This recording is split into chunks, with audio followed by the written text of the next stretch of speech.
พระเดชพระคุณเปี่ยมเมตตาการุณกิจพระเทพหนุนอดุลจิตแผ่ไพศาลมังคลามหาชาติอุดมการจารดิถีอภิบาลสิทธิประชาขอถวายความนอบน้อมแด่พระรัตนตรัยมีพระพุทธเจ้าเป็นต้นขอถวายความเคารพพระมหาเถระพระเถรานุเถระเจ้าคณะพระสังฆาธิการทั่วโลกมีพระเดชพระคุณพระธรรมเสนาบดีเจ้าคณะภาค7วัดพระธาตุดอยสุเทพและพระเดชพระคุณหลวงพ่อสุทธิสงึมรำเป็นต้นขออำนวยพรแด่ท่านผู้ฟังท่านผู้ชมสาธุชนพุทธบริษัททั้งหลายวันนี้รายการนาวาวังทองของวัดพระธาตุดอยสุเทพออกอากาศทางสถานีวิทยุ2 แห่งคือสถานีวิทยุพระพุทธศาสนาแห่งชาติและจริยธรรมวัดพระธาตุดอยสุเทพระบบ FM 96 เมกะเฮิรตซ์มีพ่อครูวันลบนามวงพรหมเป็นผู้อำนวยการอาจารย์พระมหาประสิทธิ์ประสาธิโกเป็นหัวหน้าสถานีและอาตมาภาพพระครูปริยัติยานุศาสตร์เป็นผู้บรรยายเป็นประจำเวลา 7:30 นาทีวันศุกร์เสาร์และอาทิตย์และเวลา 14-15 นาฬิกาวันศุกร์และวันเสาร์2 สถานีวิทยุเพื่อการศึกษาพระพุทธศาสนาและวัฒนธรรมวัดฝายหินตำบลสุเทพอำเภอเมืองจังหวัดเชียงใหม่มีพระครูสมุวิสุวัตวรกิจโจเจ้าอาวาสวัดฝายหินเป็นผู้อำนวยการวันนี้ก็ขอต้อนรับพระเดชพระคุณหลวงพ่อสุทธิสงึมรำจากจังหวัดบุรีรัมย์มาเป็นต้นร่วมกับพระเดชพระคุณหลวงพ่อพระธรรมเสนาบดีเลยวันนี้เราเรียกว่าเข้ามาแต่งหัวรุ่งไก่ยังไม่ทันโหสุริโยยังไม่จับขอบฟ้า อ่านบทประพันธ์ยังไม่จบมาแล้วโอ้มุทนาขอบคุณพระเดชพระคุณหลวงพ่อเป็นอย่างมากมาด้วยหัวใจใสๆอำนวยพรให้กับผู้พูดโอ้ขอบคุณมากครับวันอังคารวันอังคารแฮปปี้เบิร์ธเดย์แฮปปี้เบิร์ธเดย์ขอบคุณมากขอบคุณมากเอานะวันนี้ก็เริ่มแรกก็มีอาทิกัลยาณธรรมโมเข้ามาคือพระเดชพระคุณหลวงพ่อสุทธิสงึมรำจากจังหวัดบุรีรัมย์นะแล้วก็วันนี้เป็นวันที่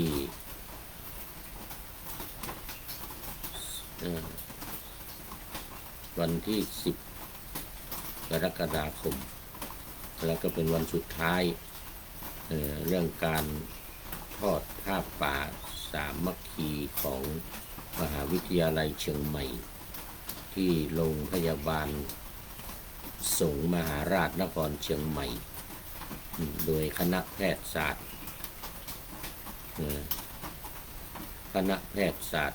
มหาวิทยาลัยเชียงใหม่เป็นเจ้าภาพร่วมกับคณะสงฆ์จังหวัดเชียงใหม่ทุกอำเภอเมื่อวานนี้อำเภอเมืองพร้อมด้วยคณะข้าราชการในมหาวิทยาลัยเชียงใหม่คณะต่างๆเราถึงสำนักงานต่างๆมีสำนักงานอธิการบดีสำนักงานมูลนิธิอะไรต่างๆของมหาวิทยาลัยเชียงใหม่ พร้อมกันแห่เครื่องไทยทานเขาร่วมทำบุญและคณะสงฆ์อำเภอเมืองเนี่ยทุกวัดจังหวัดเชียงใหม่เมื่อวานนี้วันนี้เป็นวันสุดท้ายทั้งวันเหมือนกันเริ่มมาตั้งแต่เช้า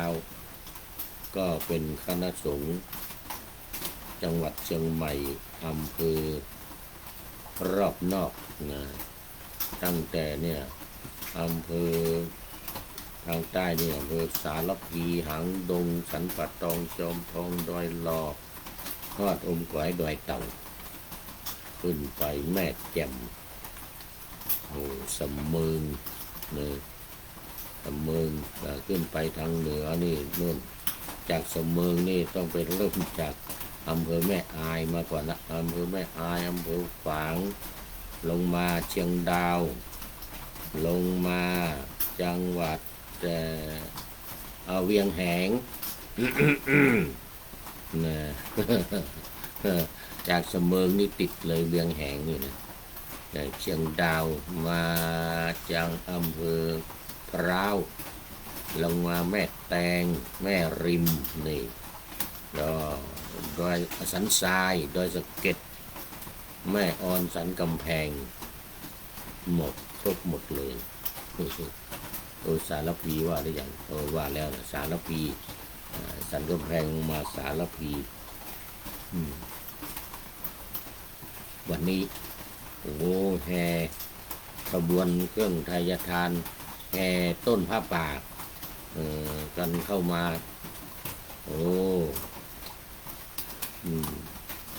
คนนี่เต็มไปหมดโรงอาหารวันนี้แม่หลวงจันตาแม่หลวงอดีตแม่หลวงหมู่หนึ่งอินทุกรวัดฝายหิน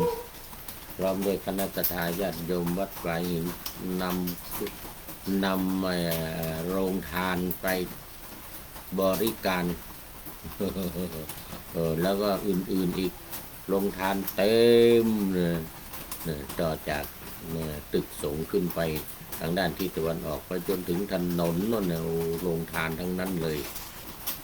โรงทานทั้งนั้นเลยโมทนากับอดีตผู้ใหญ่บ้านแม่หลวงจันตาอินทิกรวงเฉลิมไทย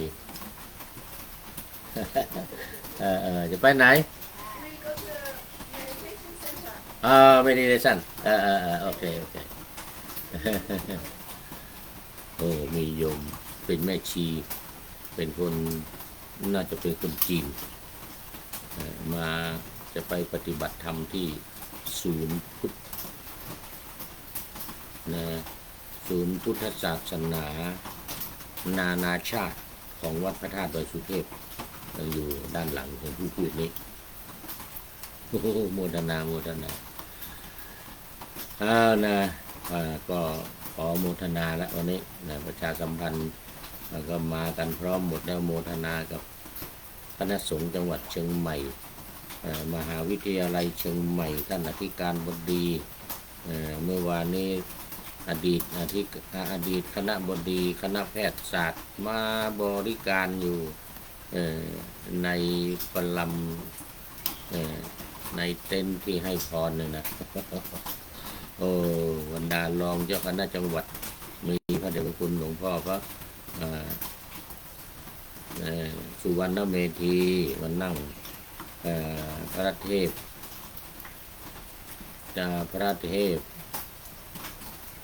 สิงหาวราจารย์รองเจ้าคณะจังหวัดเชียงใหม่พระวิมลมุนีวัดศรีโสดารองเจ้าคณะจังหวัดเชียงใหม่วันนี้น่าจะมีรองเจ้าคณะจังหวัดเชียงใหม่อีกรูปมาคือพระราชพระราชปัญญาเวทีท่านอาจารย์บุญเลิศประเรียนธรรม7 ประโยควัดธาตุตอนเป็น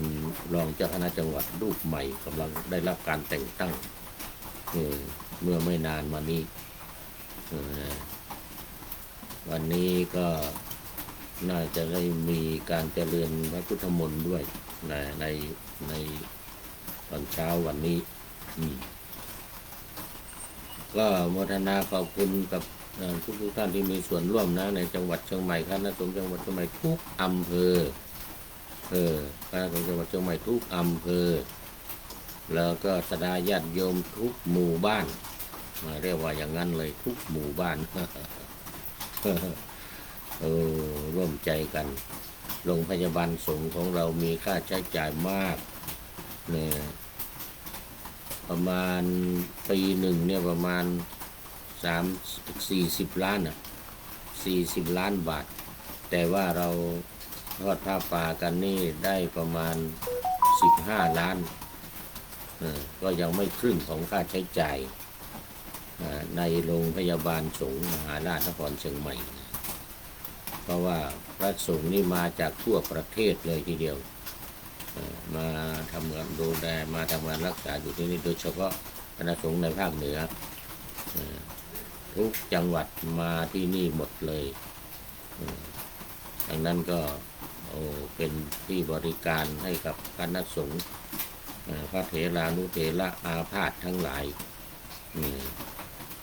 ดังนั้นค่าใช้จ่ายจึงมากสำหรับ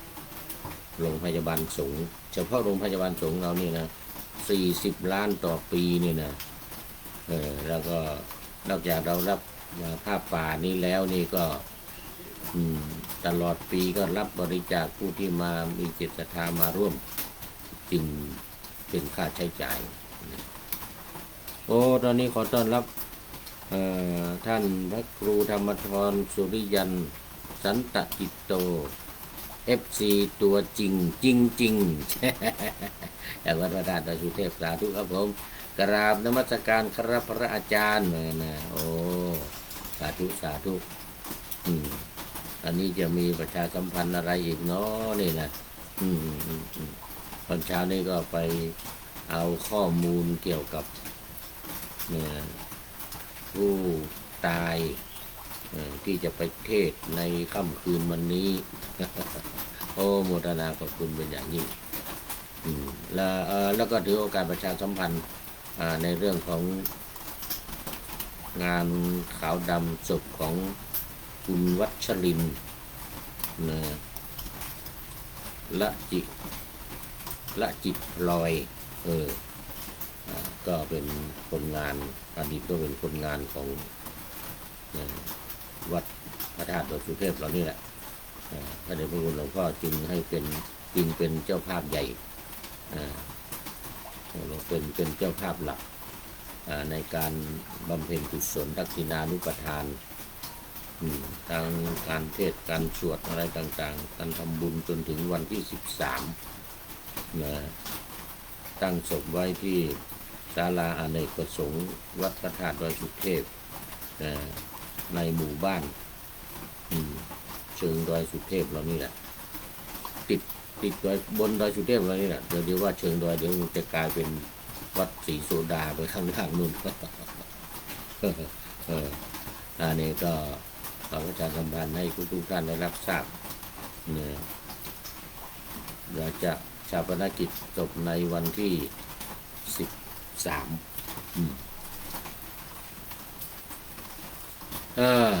เอาละตอนนี้ก็เข้ามาสู่เนื้อหาสาระของธรรมะกันเลยนี่วันนี้ก็มาต่อจากเมื่อวาน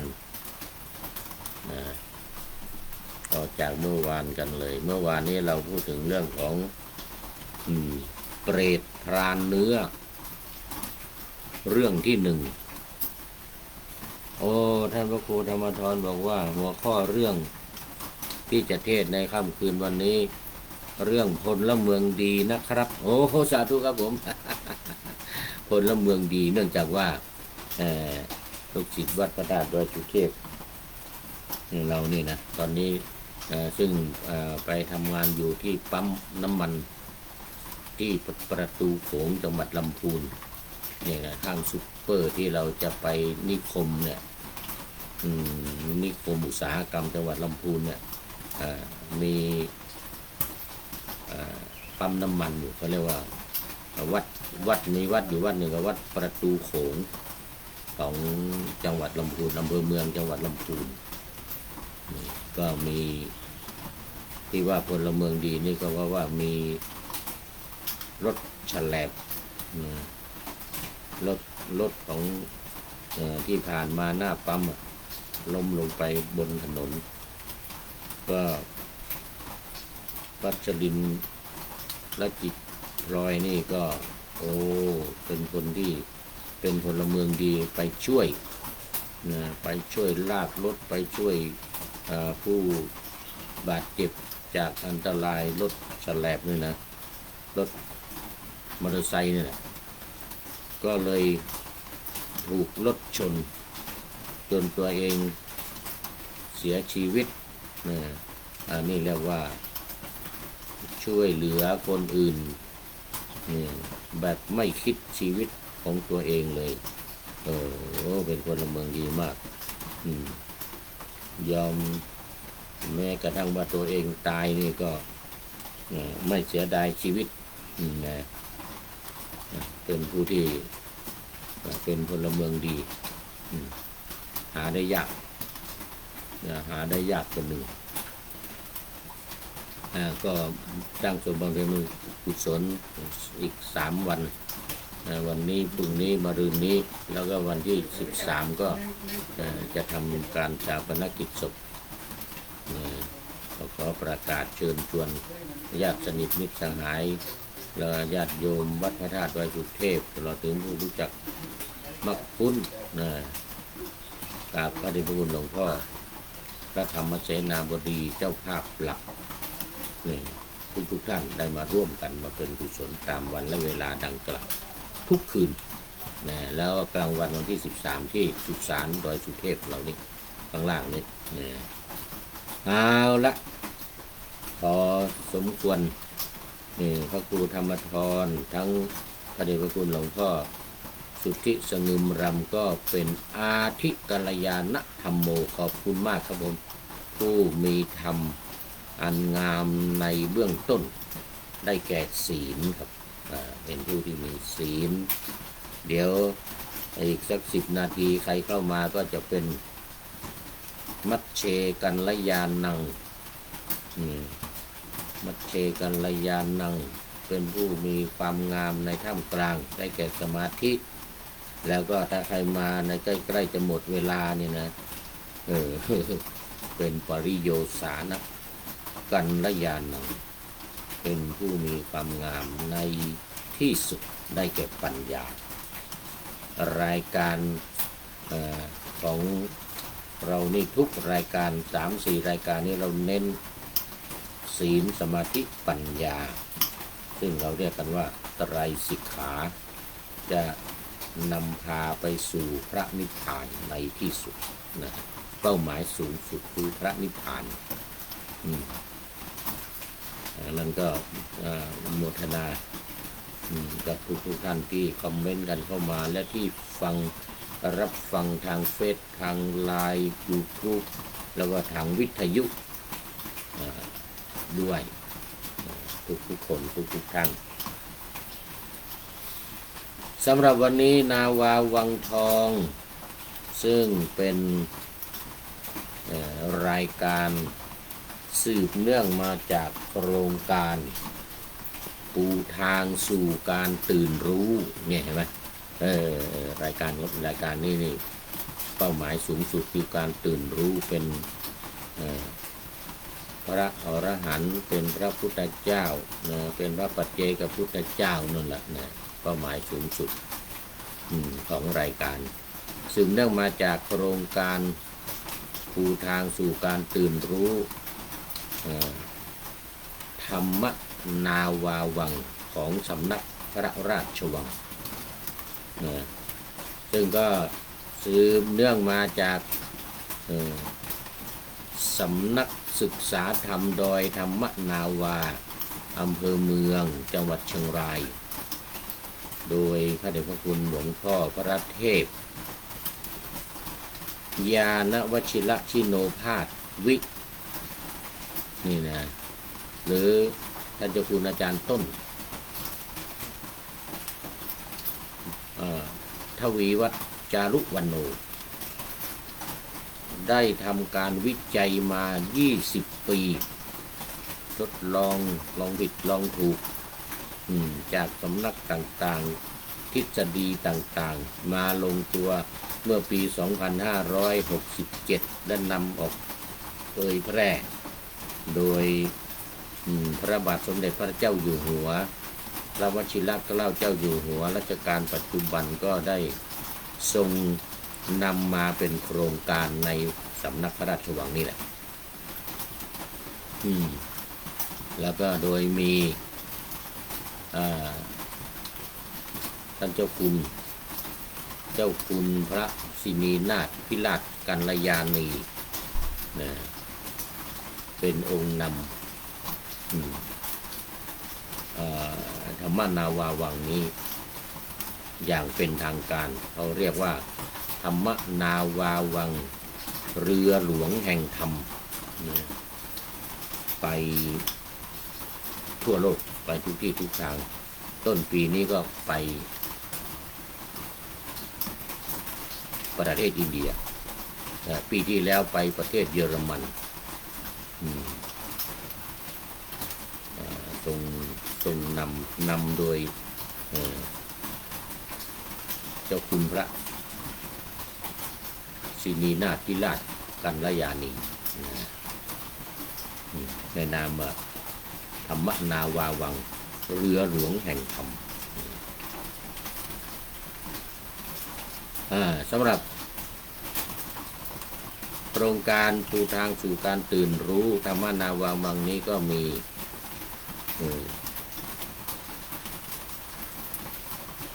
อุดมการณ์3หลักการ4วิธีการ6เป็นหลักอุดมการณ์3ก็คือ1ท่องจำ2ทำความเข้าใจ3นำไปปฏิบัติอย่างวงเล็บอย่างเคร่งครัดปฏิบัติตามที่ได้ท่องไว้ที่ได้จำไว้ที่ได้ทำความเข้าใจไว้นี้อันนั้นก็เป็นอุดมการณ์ขั้นสูงสุดท่องจำทำความเข้าใจนำไปปฏิบัตินี่3อย่างท่องจำทำความเข้าใจนำไปปฏิบัติสำหรับตอนนี้ก็ฝนตกเสียงหลังคาดังหน่อยต้องขออภัยอาจจะรบกวนฟังเสียงไม่ค่อยชัดนะเพราะว่าฝนตกมันหลังคาเป็นสังกะสีอะไรเป็นเมนทัลซิกเนี่ยก็เสียงดังหน่อย แต่ว่าตอนนี้ไม่เหมือนกลางคืนมันไม่มีเสียงกบไม่มีเสียงเขียดกบเขียดยังไม่ร้อง แล้วไม่ถึงเวลาร้องเหมือน เอานะหลักการ4ก็1เข้าถึงพระรัตนตรัยคือพระพุทธพระธรรมพระสงฆ์2ขันธ์5เดี๋ยวก่อนธาตุ4ก่อนธาตุกรรมฐาน4ดินน้ำไฟลม3ขันธ์5รูปเวทนาสัญญาสังขารวิญญาณและก็4หัวใจสำคัญอริยสัจ4ทุกข์สมุทัยนิโรธมรรคคือให้รู้จักอริยสัจ4รู้จักทุกข์รู้จักสาเหตุของความทุกข์รู้จักการดับทุกข์และรู้จักข้อปฏิบัติเพื่อให้เข้าถึงความดับทุกข์นี่เป็นหัวใจสำคัญเรียกว่าหลักการ4วิธีการ6ก็ล้อตามหลักการ4นี่แหละข้อ1ข้อ2ก็ต้องก็ท่องจำท่องข้อ1ก็ท่องพระรัตนตรัยพุทโธเมนาโถธัมโมเมนาโถสังโฆเมนาโถนี่เป็นต้นหรือไม่ก็โน่นนัตถิเมสรนังอัญญังพุทโธเมสรนังวะรังนี่พระพุทธเจ้าที่พึ่งอื่นของข้าพเจ้าไม่มีพระพุทธเจ้าพระธรรมเจ้าพระสังฆเจ้าเป็นสรณะเป็นที่พึ่งอันประเสริฐของข้าพเจ้านี่ต้องอย่างนี้เลยข้อ2ก็ท่องธาตุกรรมฐาน4ดินน้ำไฟลมเป็นต้นว่าธ ธาตุใดมีลักษณะแข็งแข็งธาตุนั้นเป็นปฐวีปฐวีก็ประกอบไปด้วยผมขนเล็บฟันหนังเนื้อเอ็นกระดูกเยื่อในกระดูกม้ามหัวใจตับพังผืดไตปอดลำไส้ใหญ่ลำไส้น้อยอาหารใหม่อาหารเก่านี่เป็นต้นธาตุน้ำธาตุลมธาตุไฟก็เอาไปตามที่หนังสือหลักการชาวพุทธที่ทางสำนักพระราชวังได้นำออกเผยแพร่นั้นท่องตามนั้นเลยทุกตัวอักษรไม่ให้ขาดแม้แต่ตัวเดียวเริ่มตั้งแต่ธาตุสี่นั่นนะเป็นต้นมาเนี่ยนะมาอันนี้ข้อสองวิธีการข้อสองแล้วก็เสริมเข้ามาก็คือการทักอารมณ์ที่เกิดขึ้นนี่เช่นความโกรธเป็นต้นแล้วก็มาข้อสามนี่เพิ่มเข้ามาใหม่ก็คือการพิจารณากาย6ขั้นตอนมี1หมดลมหายใจ2น้ำดันดิน3ดินแตก4น้ำชำระดิน5เหลือแต่โครงกระดูก6โครงกระดูกแตกทำลายสลายไปโครงกระดูกสลายไปอันนี้เพิ่มเข้ามาในข้อ3ในวิธีการ6นี่นะเป็นข้อ3พิจารณากาย6ขั้นตอน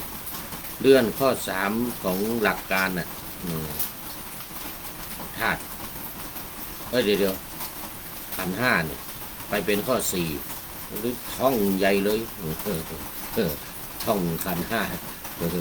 แล้วเพิ่มข้อ5เข้ามาวิธีการนี่นะก็คือเรียนรู้ขันธ์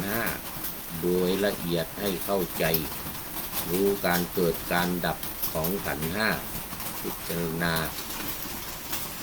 แล้วข้อ6จึงเลื่อนอริยสัจ4ไปไว้ข้อ6โดยการพิจารณาการเกิดการดับของขันธ์5เนี่ย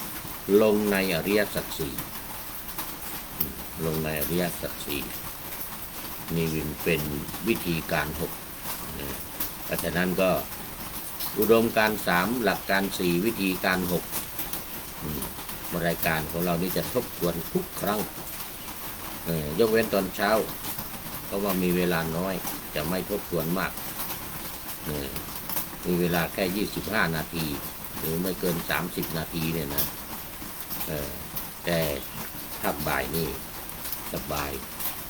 1ชั่วโมงอย่างน้อยก็55นาทีมีเวลามากทบทวนหลักการวิธีการอุดมการของโครงการปูทางสู่การตื่นรู้ธรรมนาวาวังเต็มที่ตอนนี้ขอต้อนรับคุณโยมพิสมัยศรีเทพธรรมรงค์โอ้โห28นาทีผ่านไปน่าจะเป็นมัชเชกัลยาณธรรมิกาเป็นผู้มีธรรมอันงามในท่ามกลางได้แล้ว29นาที30นาทีก็จะครึ่งของรายการนะคือถ้าจะว่าถ้า55นาทีนี่เกินครึ่งละเกินครึ่งแล้วคุณโยมพิสมัยศรีเทพธรรมรงค์จากลำปางเป็นมัชเชกัลยาณธรรมิกากราบไหว้สาเจ้าท่านพระครูฟังธรรมะฟังเสียงฝนไปสาธุฟังธรรมะฟังเสียงฝนไปตัวยมีความสุขใจแต่เจ้าสาธุเจ้าโอ้ดีใจจังหวัดลำปางฟังเสียงฝนตกหลังคานี่ หลังคาเมนทันซีดนี่เนี่ยมันเป็นสังกะสีมันเสียงดังอย่างนี้แหละนี่แต่ถ้าตอนเย็นจะได้ยินเสียงจักรจั่นเลไลนะเสียงแมงว่างนะ แล้วก็ไปกลางคืนจะได้ยินเสียงเขียดนะเสียงเขียดเสียงกบนะอย่าลืมเด้อโยมพิสมัยเข้ามาเนอะตอนเย็นตอนกลางคืนตอนเย็นตอนกลางคืนตามโอกาสตามเวลารายการเรานี่จัดไปจนถึงตอนกลางคืนนู่นน่ะ3 ทุ่ม 4 ทุ่มเมื่อคืนนี้ก็4 ทุ่มกว่า บางวันก็ถึงเที่ยงคืนนู่นเลยถ้ากลางวันไม่ได้จัดนะมาจัดตอนกลางคืน อย่างวันนี้ยังเหลือรายการสุดท้ายเนี่ยนาวาวังความจริงต้องทำตั้งแต่เมื่อวานแต่ว่าที่จะออกอากาศของทางสถานีวิทยุวัดพระธาตุดอยสุเทพนี่มีแล้วนะก็มีรายการ1 ชั่วโมงเนี่ยของวันพุธแล้วก็วันอาทิตย์ที่ผ่านมาเนี่ยทางสถานีก็นำออกอากาศได้เลยบ่ายโมงแต่ของวัดฝายหินนี่จะมีบ่าย 3 โมงนู่นบ่าย 2 โมงถึงบ่าย 3 โมงวันเสาร์วันอาทิตย์วันศุกร์กับวันเสาร์พอวันอาทิตย์นี่บ่าย 3 โมงอันนั้นก็ทำไว้ล่วงหน้าตอนเช้านี้ก็นำไปออกอากาศในภาคบ่ายทั้งวัดพระธาตุดอยสุเทพก็ได้ทั้งวัดฝายหินก็ได้โอ้โหโมทนาโยมพิสมัยสีเทพทำรงบอกว่าฟังทำไปด้วยฟังเสียงฝนไปด้วยว่างั้นนะฟังความไปด้วยฟังเสียงฝนไปด้วยโอ้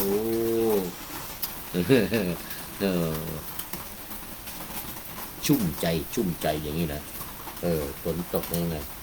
นี่ต้องเอาผ้ามาคลุมนี่ต้องขออภัยทั้งฝนทั้งหนาว หนาวเมื่อกี้นี่ขึ้นไปบนวิหารโอ้โหทั้งลมทั้งฝนน่ะมันหนาวก็เลยเอาผ้าห่มเอาผ้ามาคลุมอย่างนี้น่ะบนวิหารเอาละโมทนาสาธุโมทนาสาธุมาเนื้อหาแล้วทีนี้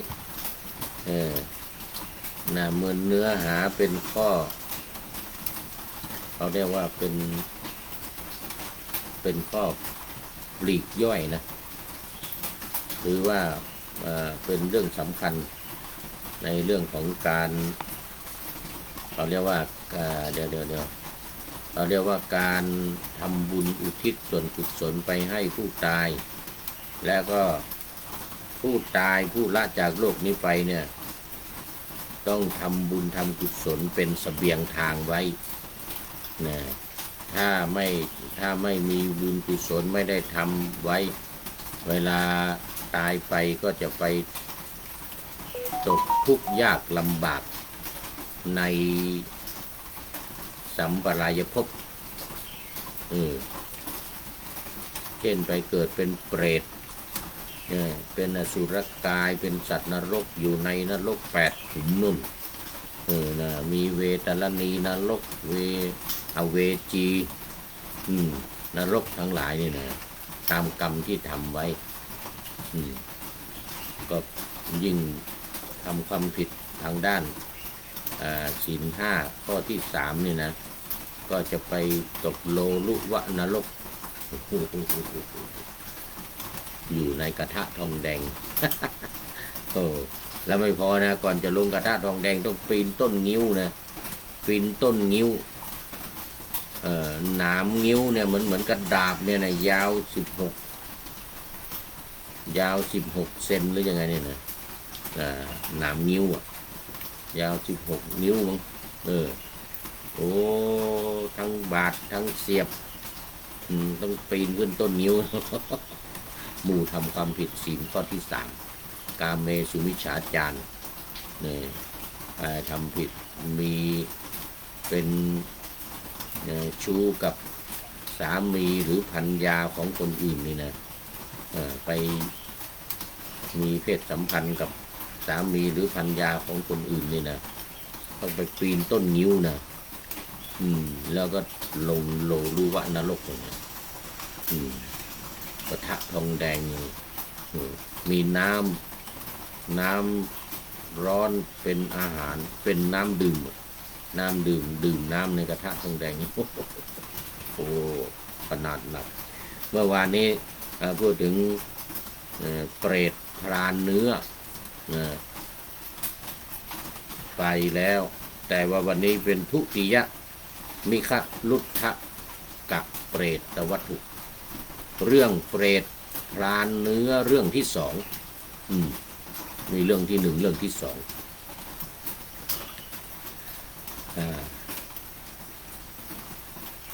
มาในข้อ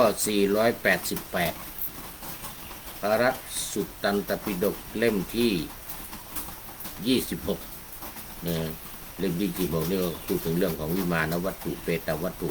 เถระคาถาเถรีคาถาอันนี้อยู่ในเปตวัตถุเรื่องของเปรตเรื่องที่8วันนี้ทุติยมิคลุทธกะเปตวัตถุเรื่องเปรตพรานเนื้อเรื่องที่สองนี่ทุติยะเรื่องที่สองพระนารถเถระถามเปรตตนหนึ่งว่าท่านรื่นรมอยู่ในบนบัลลังก์ในที่ในเรือนยอดและปราสาทปูลาดด้วยผ้าขนสัตว์ด้วยดนตรีเครื่อง5โอ้โหดนตรีเครื่อง5ซึ่งบุคคลประโคมแล้วอย่างไพเราะนั่นแน่ต่อไปข้อ489ภายหลังเมื่อสิ้นราตรีดวงอาทิตย์ขึ้นจนดวงอาทิตย์ตกโอ้โหประโคมดนตรีตั้งแต่ดวงอาทิตย์ขึ้นถึงดวงอาทิตย์ตกทั้งวันได้ว่า12ชั่วโมงทั้งวันตั้งแต่เช้าบางที13-14ชั่วโมงก็ไม่รู้ถ้าหน้าร้อนนี่กลางวันยาวกลางคืนสั้นกลางวันยาว14-15ชั่วโมงอยู่บนบัลลังก์สุดยอดเลยนะสุดยอดเลยท่านเข้าไปประสบทุกข์เป็นอันมากอยู่ในป่าช้านี่ต่อไปข้อ490เมื่อก่อนท่านได้ทำกรรมชั่วทางกายวาจาใจอะไรหรือเพราะเหตุผลแห่งกรรมอะไรท่านจึงต้องประสบทุกข์เช่นนี้ความสุขก็มีความทุกข์ก็มีเหมือนกับนายพรานเนื้อคนแรกที่เล่าไปแล้วเนี่ยนะอันนั้นมีทุกข์ตอนกลางวันมีสุขตอนกลางคืนเนื่องจากว่าไปฆ่าสัตว์ตอนกลางวันกลางคืนเว้นการฆ่าสัตว์ทำความดี แต่เรื่องที่สองนี่เรามาดูว่าเป็นยังไงเมื่อชาติก่อนข้าพเจ้าเป็นพรานเนื้อเป็นคนหยาบช้าทารุณไม่สำรวมอยู่ที่ภูเขาคีริพชะคีริพชะคีริแปลว่าภูเขาเนี่ยนะเป็นที่น่ารื่นรมใกล้กรุงราชคฤห์ซึ่งน่ารื่นรมมากข้าพเจ้านั้นมีสหายใจดีมีศรัทธามีอุบาสกคนหนึ่งเขามีภิกษุที่คุ้นเคยกันซึ่งเป็นสาวกของพระสมณโคดมเพราะเขาเอ็นดูข้าพเจ้าจึงห้ามอยู่บ่อยๆว่าเพื่อนเอ๋ย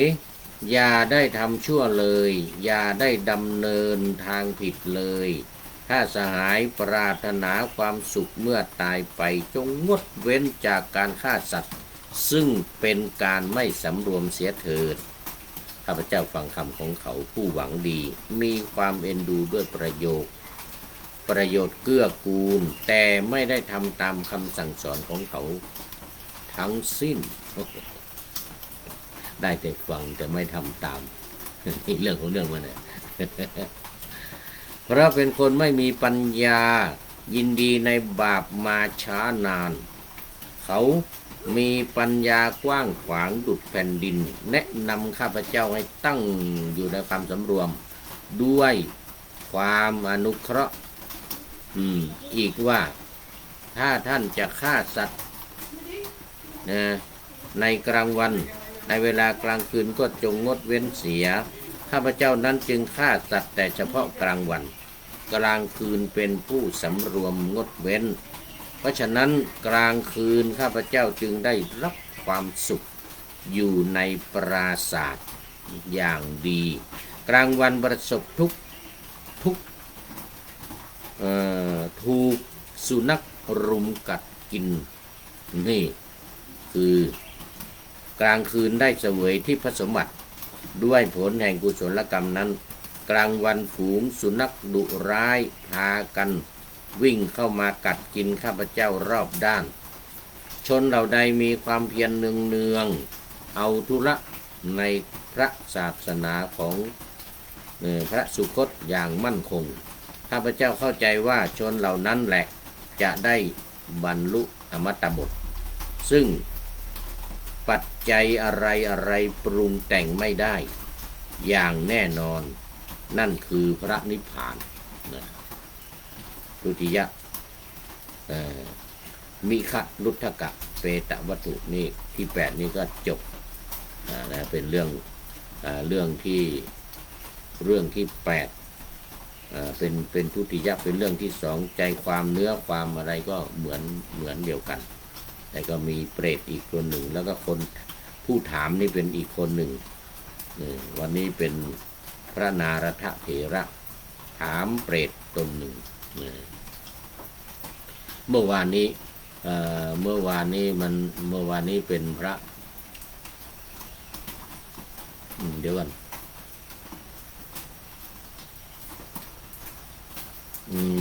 ลืมชื่อไป ขอไปไม่เป็นไรเอาเป็นว่านี่ก่อนทานเนื้อเรื่องที่1เรื่องที่2จบวันนี้นี่ต้องให้ได้อีกเรื่องหนึ่งให้เรื่องหนึ่งเปรตอดีตผู้พิพากษาโกงเอาละทีนี้ผู้พิพากษาโกงมาดูว่าเปรตอดีตของผู้พิพากษาโกงนี้เป็นยังไงเรื่องที่9กูตะวินิชชะยิกะเปตะวัตถุโอ้โหว่ายากเหลือเกินกูตะวินิชชะยิกะเปตะวัตถุเรื่องเปรตอดีตผู้พิพากษาโกงกูตะนี่แปลว่าโกงแปลว่าโกงพระนารถะถามเปรตตนหนึ่งว่านี่นานพระนารถะข้อ499ตัวท่านทัดทรงดอกไม้ใส่ชฎาสวมกำไลทองลูกไล้ด้วยจุนแก่นจันทร์มาแล้วโอ้จุนมาจากแก่นจันทร์ด้วยนะท่านมีสีหน้าผ่องใสงดงามดุจแสงดวงอาทิตย์อ่อนๆแม่สุดยอดเลยเหมือนแสงอาทิตย์อ่อนๆเลยนะหน้าตาผ่องใสงดงามท่านมีเทพพบุตรและเทพธิดาพวกละ10,000สวมกำไลทองนุ่งห่มผ้าคลิปด้วยทองโอ้โหพวกละ10,000คอยบำรุงบำเรอโอ้โหสุดยอดเลยท่านมีเทพพบุตรเดี๋ยวท่านมีอานุภาพมากมีรูปชวนให้เกิดขนลุกแก่ผู้พบเห็นว่างั้นนะโอ้โหแต่ท่านจิกเนื้อหลังของตนเองกินเป็นอาหารนี่โกงคนขี้โกง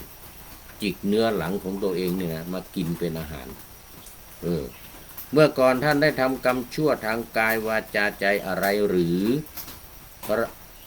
ราะผลกรรมอะไรท่านจึงจิกเนื้อหลังของตนเองกินเป็นอาหารเล่า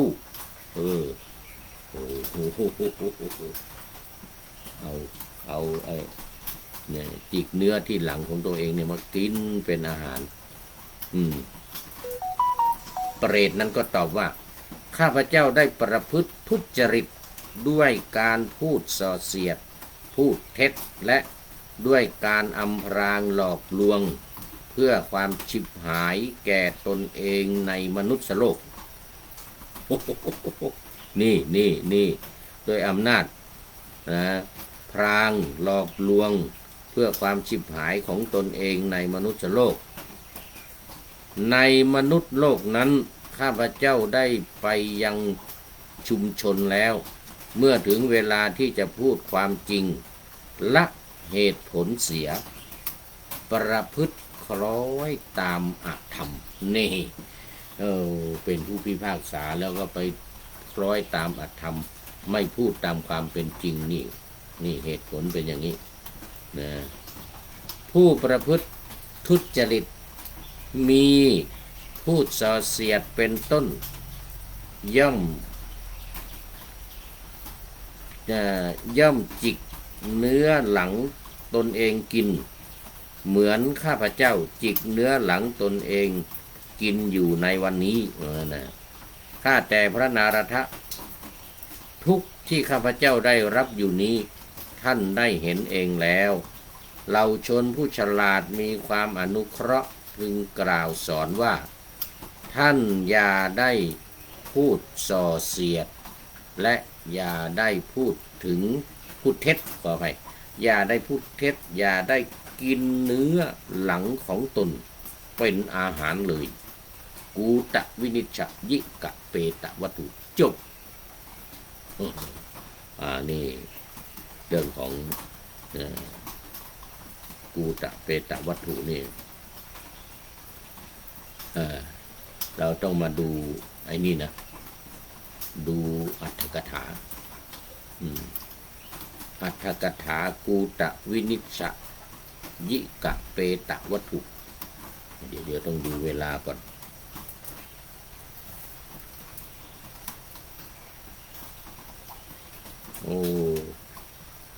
เวลาใกล้จะหมด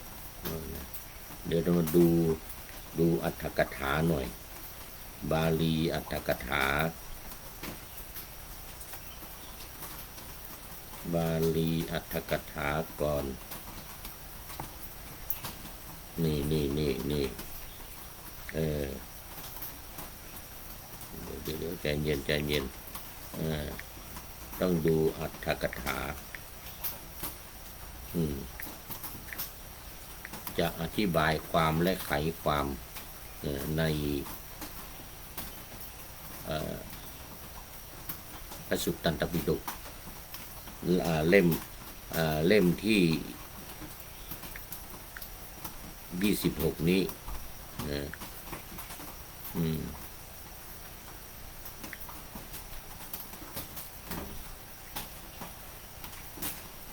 กูตะวินิจฉ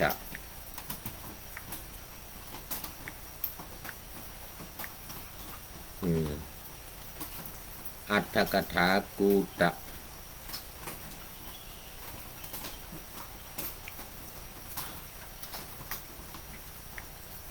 นี่อัตถกถากูตะวินิจฉิยะ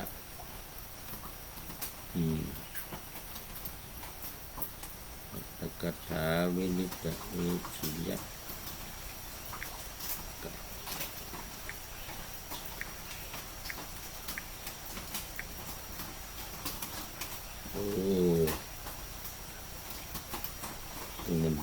ต้องมาดูหน่อย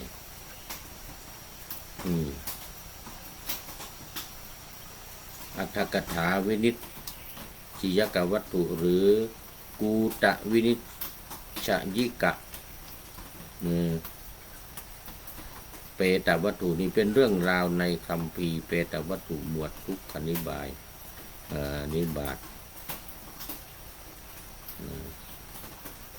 เรื่องราวบุพกรรมอธิบายว่า1สภาพของเปรตนี่บอกว่าอัตถกถาแก้ว่าสภาพของเปรตตนนี้มีทิพยสมบัติงดงามมีผิวพรรณผุดผ่องทัดดอกไม้สวมกำไลทองรูปไล้ด้วยเครื่องหอมและมีนางฟ้าเป็นบริวารถึง10,000 คนค คอยปรนนิบัติโอ้โหสุดยอดความทุกข์ทรมานแม้จะมีบริวารและคุณสมบัติทิพยสมบัติมากมายแต่ผลกรรมของการเป็นผู้ตัดสินความโกงทำให้เปรตตนนี้ต้องจิกเนื้อที่หลังของตนเองกินเป็นอาหารด้วยความหิวโหยบุพกรรมในอดีตเปรตได้เล่าถึงกรรมของตนให้พระนารถฟังว่าเมื่อครั้งเป็นมนุษย์เคยประพฤติทุจริตพูดเท็จพูดส่อเสียดและหลอกลวงละทิ้งเหตุผลความยุติธรรมเห็นแก่สินบนและผลประโยชน์ส่วนตนตัดสินความเข้าข้างฝ่ายอธรรมคือเข้าข้างฝ่ายที่ผิดนะเข้าข้างฝ่ายที่ผิด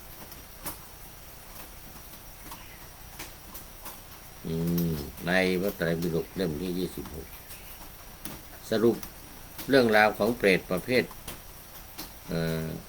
อื่นเนี่ยก็ยังมีอีกนะก็ยังมีอีกมากมายแต่ว่าในเรื่องของกูตวินิชชิกะเปรตนี้มีเท่านี้วินิจฉัยไว้ในอรรถกถาแก้ไว้ก็พอสมควรแก่เวลาในวันนี้รายการของเราก็นำเอาข้อปลีกย่อยเกี่ยวกับเรื่องของเปรตมาเล่าสู่กันฟังก็พอสมควรแก่เวลาวันนี้คุณโยมพิสมัยศรีเทพธรรมรงค์ก็เป็นปริโยสานกัลยาณธรรมิกาเป็นผู้ที่มีธรรมอันงามในที่สุดด้วยก็โมทนาขอบคุณเป็นอย่างยิ่งเรามาดูข้อคิดท้ายรายการวันนี้หน่อยได้จากผู้ใดหนอแลพระมหาวรวัตรวิชัย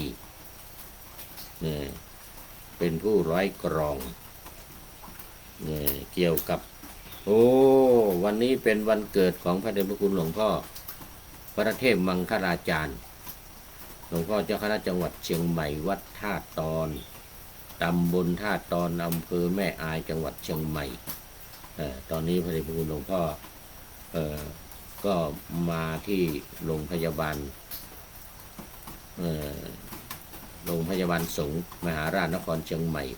ซึ่งมีการทอดผ้าป่าก็ถวายผ้าป่าในวันนี้นะที่เนี่ยแล้วก็หลวงพ่อจะประจำอยู่ที่พุทธมณฑลอำเภอดอยหล่อจังหวัดเชียงใหม่นะมาอำนวยการสร้างพุทธมณฑลอำเภอดอยหล่อจังหวัดเชียงใหม่วันนี้เป็นวันเกิดนะวันที่10 กรกฎาคม 2569เป็นวันทำบุญอายุครบวัฒนมงคลอายุวัฒนมงคลของพระเดชพระคุณหลวงพ่อ76 ปี56 พรรษา76 ปีต่อ56 พรรษานี่ก็วันนี้ขอถือโอกาสถวายมุทิตาสักการะเนื่องในวันอายุวัฒนมงคลครบ76 ปีของพระเดชพระคุณหลวงพ่อพระเทพมังคลาจารย์หลวงพ่อเจ้าคณะจังหวัดเชียงใหม่ด้วยขอพระเดชพระคุณหลวงพ่อมีความสุขมีความเจริญปราศจากโรคภัยไข้เจ็บตลอดปีเทินถือโอกาสแล้วก็นี่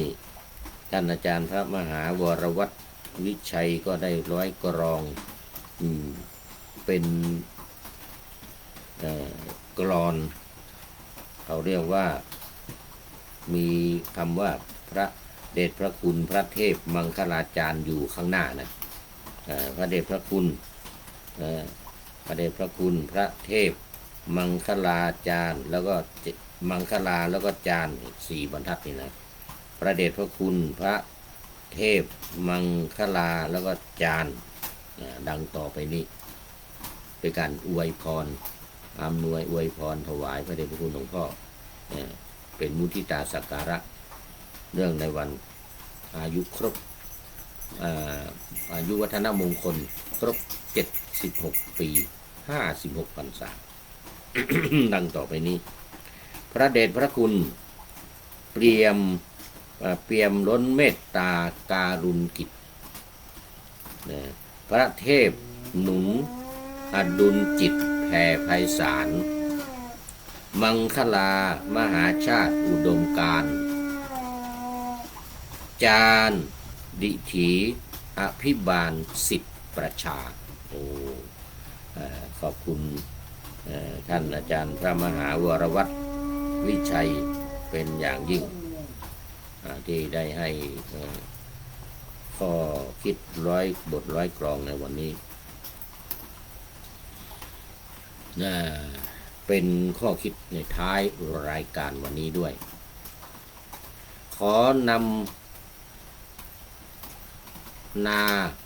วาวังทองไปก่อนแล้วจะย้อนมาใหม่ในวันหน้าคือวันพุธศุกร์เสาร์อาทิตย์ตามตารางเวลาที่วางอยู่ข้างในเป็นธรรมะจากพระราชวังเป็นนาวาโด่งดังสว่างไสวเป็นทองคำล้ำค่ากว่าสิ่งใดชุบชีวิตจิตใจให้ใสงามขอเชิญท่านทั้งหลายนำไปท่องตามคุณของพระรัตนสามพุทโธเมนาโถธัมโมตามสังโฆเมนาโถยามภาวนาว่าบ่อยๆซ้ำๆจำในจิตจนมันติดในใจไม่หายหน้านอนนั่งยืนเดินจำทุกเวลาตั้งแต่ตื่นขึ้นมาถึงหลับไปขอทุกท่านได้ผลจากปฏิบัติได้กำจัดความทุกข์พบสุขใสพลันปลอดโปร่งโล่งสบายทั้งกายใจอยู่ที่ใดใจสงบพบนิพพานขอเจริญพร